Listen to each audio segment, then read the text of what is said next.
They look massive and unstoppable, gray steel fortresses floating on the horizon, but beneath that intimidating exterior lies a truth the Navy quietly dreads deeply.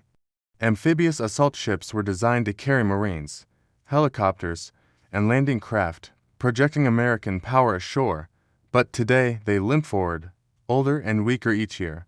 Decades of saltwater, rust, budget fights, and deferred maintenance have left them struggling, turning once proud war machines into fragile symbols of strategic neglect and denial. Commanders know these ships are supposed to be the backbone of amphibious warfare, yet many now sit dockside awaiting parts that take months to arrive.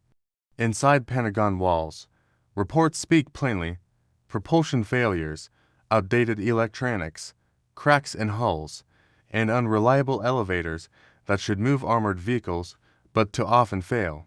Contrast this with sleek destroyers and futuristic submarines. The amphibious fleet feels like the forgotten child, essential in doctrine but ignored in practice, politically inconvenient. The Marines depend on them for expeditionary operations, yet every year exercises get canceled, deployments delayed, and expectations quietly lowered to mass systemic rot growing. Sailors whisper frustration. They train for beach assaults, but find themselves troubleshooting hydraulic systems older than some recruits, battling leaks, corrosion, and equipment breakdowns daily constantly. What used to be a lethal promise of force projection has become a logistical nightmare, where maintenance delays dictate strategy more than any admiral's command intentions. To the public, Navy videos still show helicopters lifting off decks, Marines charging down ramps, but behind the lens, reality is broken welds and aging steel. The contrast is brutal: glossy recruiting clips versus dry dock graveyards, engineers patching cracks instead of innovating, leaders spinning optimism while crews quietly pray for functionality. Every time an amphibious ship breaks down at sea, credibility suffers.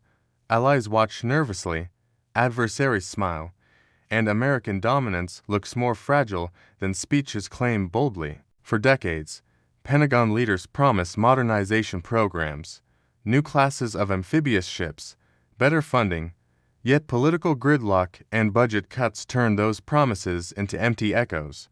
Iran and China are watching carefully. They know a rusty fleet means fewer options for crisis response, fewer Marines ashore, fewer deterrent signals, and more vulnerability. When sailors step aboard, they feel the weight of history. Tarawa, Iwo Jima, Incheon, amphibious operations that once defined power, now contrasted with engines coughing and faltering. These ships were supposed to be guarantors of marine mobility, but today they're expensive liabilities, forcing admirals into painful choices: retire them, replace them, or risk catastrophe. For a Navy stretched thin, amphibious vessels should be flexible tools of strategy, but instead they are anchors dragging readiness downward and eroding operational confidence significantly. A ship sideline means a battalion stuck ashore, helicopters grounded, supply chains broken, and plans rewritten, all because bolts shear, systems fail, or rust spreads quickly. You cannot project power from a dry dock, cannot storm beaches from a pier, and cannot bluff adversaries with ships that won't reliably sail anymore. Contrast again: China invests in brand new amphibious assault vessels, sleek and operational, while America debates budgets, arguing politics, while its fleet quietly deteriorates year after year. Crews working tirelessly deserve better.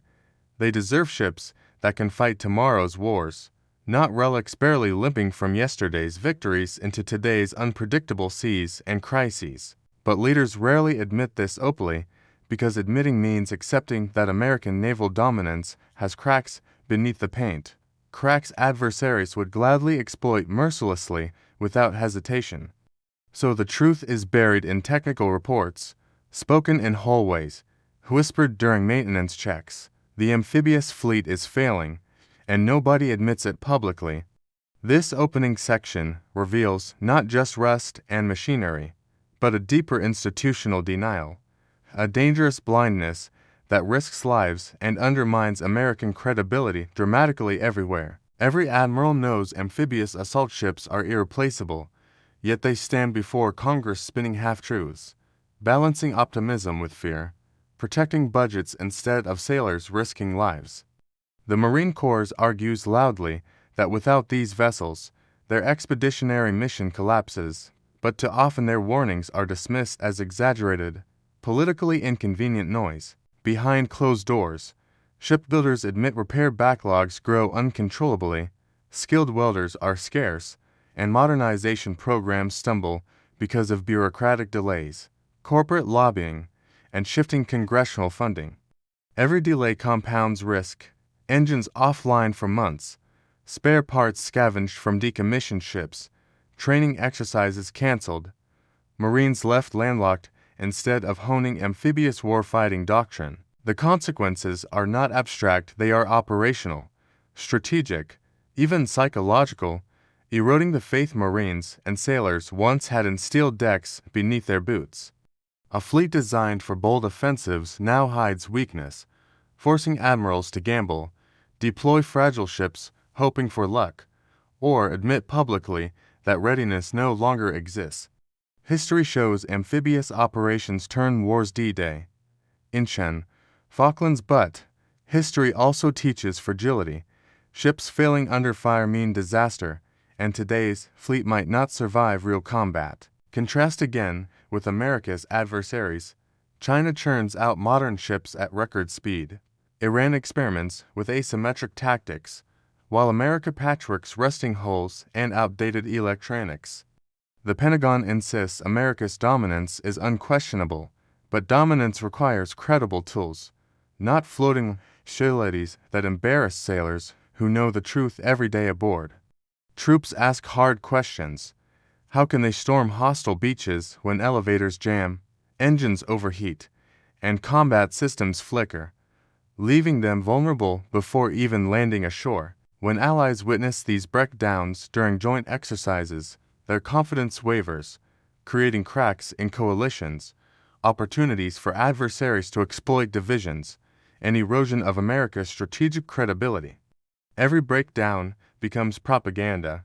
Rivals highlight America's resting fleet, calling it evidence of decline, amplifying doubt, spreading narratives that the superpower no longer matches rhetoric confidently. For Marines, the frustration is visceral.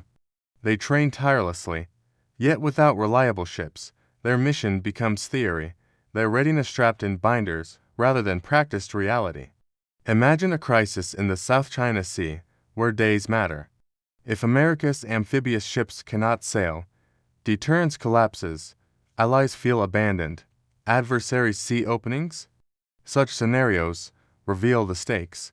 This is not just about metal and engines, but about strategy, reputation, deterrence, and whether America can still project force globally. Politicians argue about costs, but the true cost comes in lost credibility, weakened deterrence, Marines grounded, and adversaries emboldened to test boundaries once feared. The Navy clings to slogans of readiness, yet sailors know readiness is hollow without steel that floats, engines that work, and systems that actually fire. This is the truth nobody admits openly. America's amphibious fleet, once a symbol of unstoppable force, now resembles a relic, fragile, uncertain, struggling under neglect. Contrast frames the narrative brutally. Propaganda films showing gleaming ships versus engineers cursing in dry docks, Marines waiting ashore, and adversaries smiling across oceans, confidently emboldened. In war, perception matters. Perception of strength deters enemies. Perception of weakness invites aggression. And today America's amphibious fleet projects weakness louder than Pentagon speeches. Leaders gamble that adversaries won't call the bluff, but bluffs only last so long, and steel eventually fails when rust and time erode foundations completely. The Navy's amphibious fleet is falling apart, and unless radical change arrives, history will remember this era as the time America ignored its maritime Achilles. To admit this truth is painful, but denial is worse, because denial breeds disaster, and disaster on the sea costs lives, allies, and global credibility.